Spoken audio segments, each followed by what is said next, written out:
What's up? This is the fourth time that I've edited this video and the third time that I've filmed it.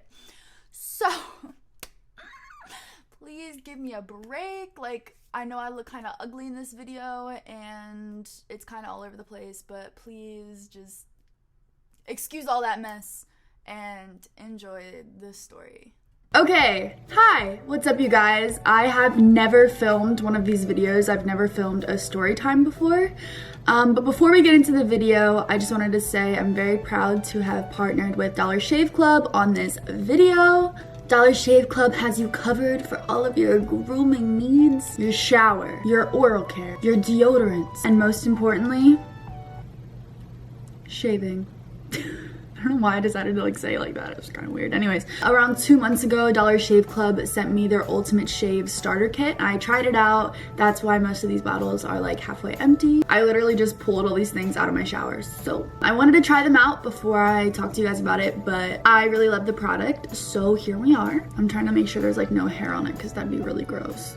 The first product is the executive handle and the blades. I already put one of the blades on there, so usually it comes like separate. But anyways, it's also like really weighted and feels like really good quality, so if you're into that. Oh, look at Smudgy. Hi Smudgy. You in the video? You making a cameo? So next is the Dr. Carver's Prep Scrub, and I've used this quite a few times, especially before I do my spray tans, and it exfoliates your skin, gets rid of all your dead skin cells. I can never say that.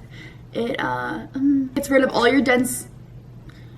It gets rid of all your dead skin cells and helps to prevent and release ingrown hairs. This is the Dr. Carver's Shave Butter, and it's transparent so you can get a more precise shave and it fights razor bumps. And this is the Dr. Carver's Post Shave Dew, which helps to hydrate your skin after you shave, and it relieves on contact, so any irritation that you have, it's gonna help to relieve that.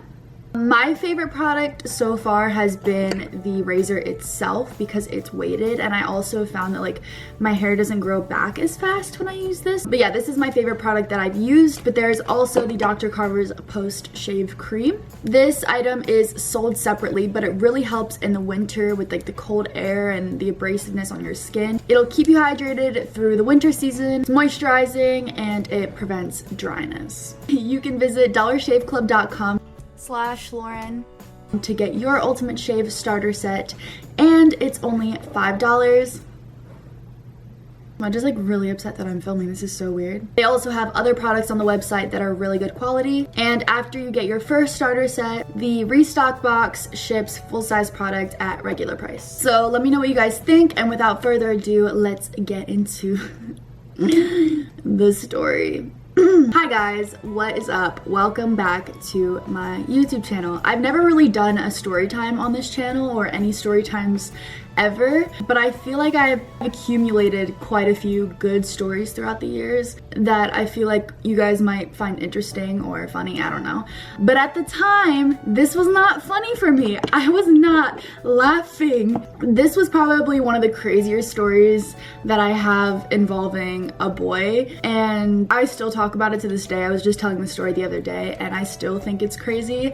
So I thought, why not bring it to YouTube and talk about it, because it's a pretty weird story.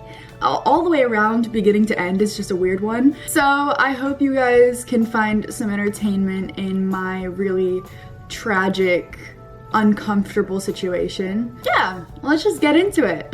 So the story begins, I guess I want to say around the time that I started social media, probably like 2016, 2017. And there's this boy, and we're gonna call him Max. And I'd known about this boy because he was popular on social media way before I was. He was like a Viner or whatever.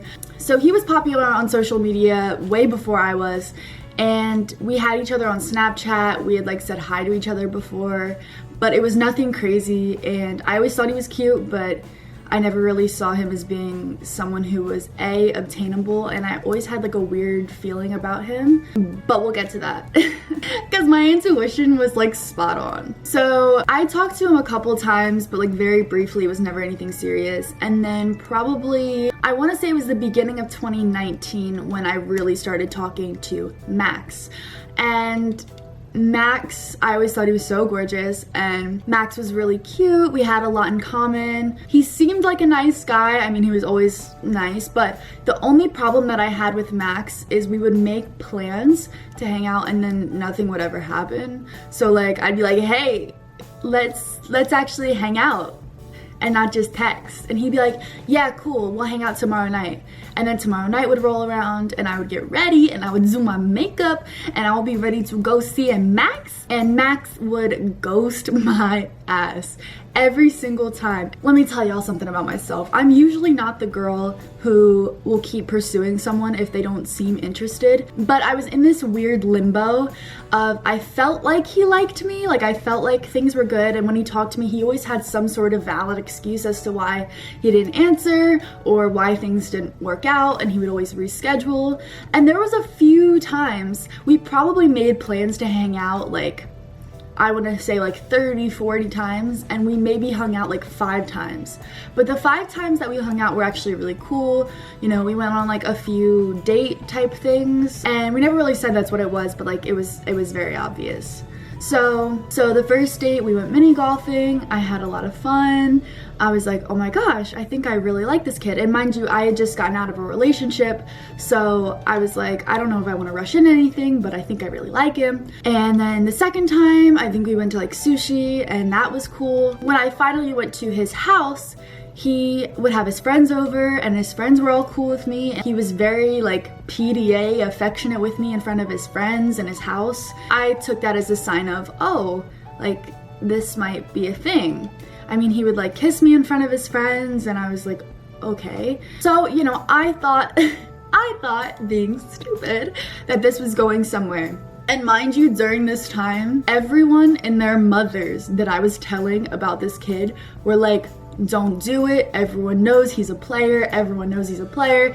And I was like, no, he doesn't seem like that kind of guy. Like, I can see where that could, you know, it could be weird, but I was sitting here getting ghosted, and so I kind of put him on the back burner, and I would like hang out with him, but then I wouldn't really think about it afterwards. But it got to the point where we had been talking for a few months, and I mean, I was going to his house and staying until like 4 o'clock in the morning. I didn't have a car at this time, so I was Ubering back and forth to his house. We did a lot of things together. We went a lot of places. I mean, at least I feel like we did, considering the amount of times that he absolutely swerved me. We hung out quite a bit, and I felt like this was getting serious, I want to say.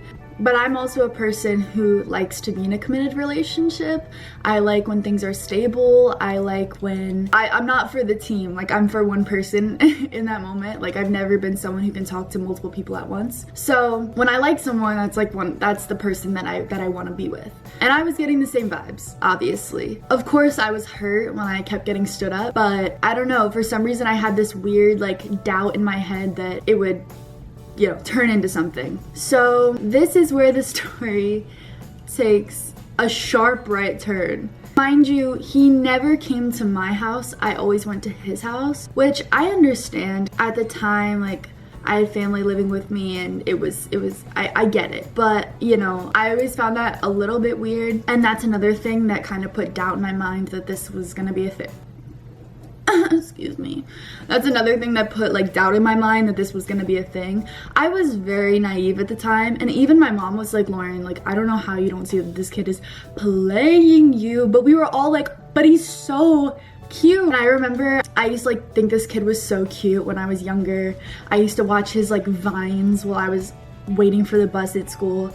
So this was like a big deal for me, and the fact that he was cool and we got along kind of brainwashed me in a sense. He did the little Jedi mind trick on me. And I'm not that naive now. I've learned from my experience, and to this day he'll still DM me, but we'll get there. So this is when things kind of got weird. It was the last night that I'd hung out with him, and the last time I've ever seen him actually, which is really awkward. But this last night that I was there kind of really had me thinking that this was turning into a relationship. Like, he was very claiming me and very PDA with his friends, introducing me to people, and I was at his house until like 4 in the morning.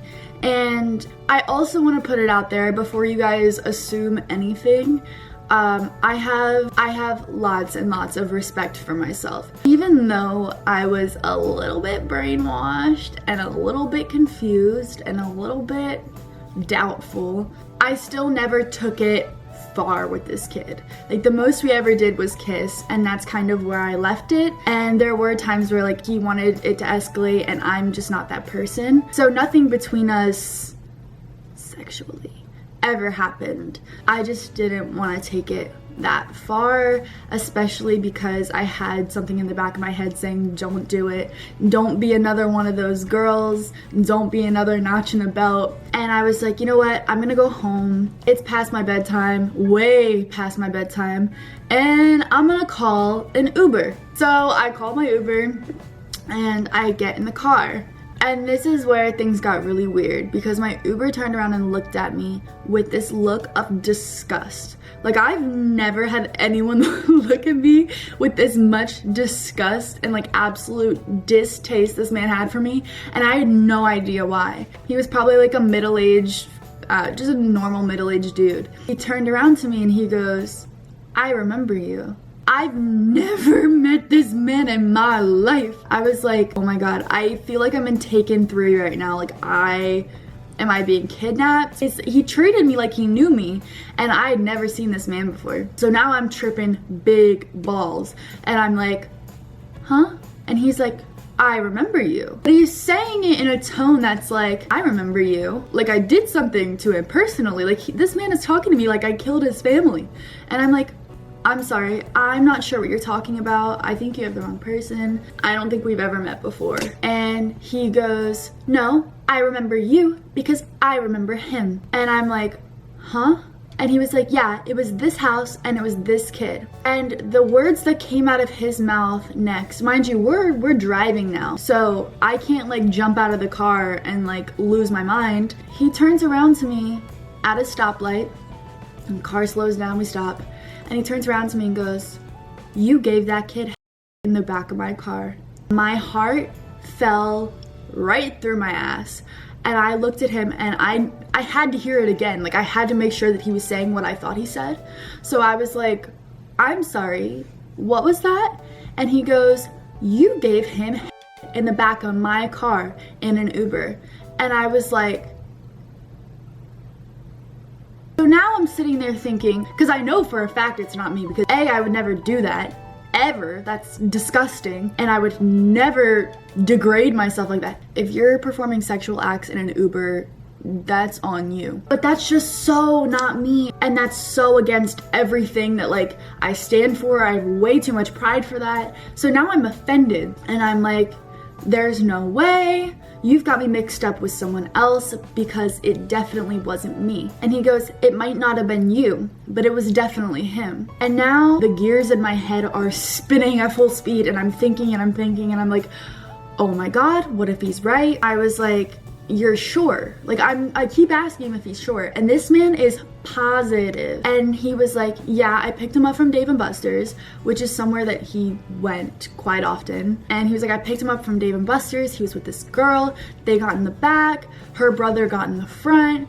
And I looked in my mirror and I saw what was going on, and I dropped them off, and I had to get my whole car cleaned out because things were happening in the back seat of that Uber." Mind you, I'm sitting in the back seat of that same car. So now not only am I like disgusted, I'm uncomfortable, I'm looking around me like, ew. So now I'm pissed, because I asked him, I go, "Sir, do you remember when this was?" And he goes, "About a week ago." So now all the pieces are falling into place. A, why he never answered me, why he never hung out with me. I mean, he did, and when he did, it was like really special, but then when he didn't, he made up some like stupid, weird, like off the wall excuse. Now I'm freaking out a little bit. I'm scrolling through his Instagram and like the people that he follows, and I'm asking the Uber driver, "Is this her? Is this the girl you saw?" is this her? Does she look like this? And he's like, no, no. Oh, well, it could have been her. It could have been her. And at this point, I give up. I'm like, this is stupid. I'm done talking to this kid because obviously this guy knows something I don't. And he's like, did I rat someone out? And I was like, no, I'm glad you did. And honestly, I wasn't even that mad. I was more just like disgusted by the whole situation. Very degrading and weird situation all the way around. And, you know, I asked this kid multiple times, what's the deal? Like, is this like, what are you looking for? Are you just looking for a hookup? And he was always like, no, no, no. I look a mess. I filmed this a while ago, but this ended kind of abruptly. So anyways, he told me that he was into me and only me, and that was a whole lie. Cue outro. My camera just died while I was filming that outro, but I just wanted to say quickly before I leave, I love you guys so much. I hope you enjoyed that story. If you did, make sure you leave a like, comment down below if you want to see more story times, because I actually have so many good stories to tell. And I will see you guys next time. I love you. Bye.